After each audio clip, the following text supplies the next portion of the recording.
लोकसभा निवडणुकीच्या पार्श्वभूमीवर धुळ्यात मनसे पदाधिकारी व कार्यकर्त्यांची फुलवाला चौक परिसरात पार पडली नियोजन बैठक। मनसेच्या वतीने धुळ्यात फुलवाला चौक परिसरात बैठकीचे आयोजन करण्यात आले होते।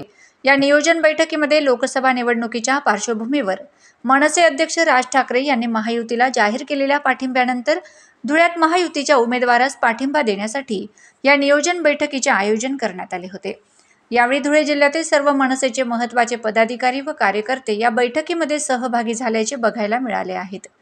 त्याचबरोबर माजी आमदार तथा मनसे नेते ॲडव्होकेट जयप्रकाश बाविस्कर यांच्यासह मनसे नेते अभिजित पानसे, त्याचबरोबर नाशिकचे माजी महापौर अशोक मुर्तडक यांच्यासह आदी मान्यवर या बैठकीसाठी उपस्थित होते।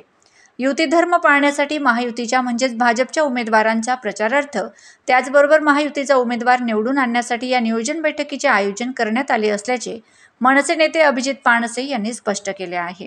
राजसाहेबांनी विनाशर्त महायुतीला पाठिंबा जाहीर केलेला आहे आणि आम्ही मनसैनिक निष्ठावंत राजसैनिक असल्यामुळे साहेबांनी सांगितलं की आमचं हे संपलं। आता केवळ तोंड देखलं आम्ही पाठिंबा जाहीर केला आणि त्या फक्त आपापली मतं द्यायची असं नसून संपूर्ण सक्रिय सहभाग घेऊन आता इथे भाजपचे ज्येष्ठ उमेदवार आहेत, तर जे कोणी युतीचे उमेदवार जे ज्या ठिकाणी उभे राहतील त्यांना संपूर्णपणे सहकार्य करून एक मनसेची जी काही ताकद आहे, प्रत्येक जिल्ह्यात ज्या प्रमाणात जिथे ताकद आहे ती संपूर्णपणे आम्ही या युतीच्या प्रचारात लावण्याकरता हे नियोजन बैठक होती।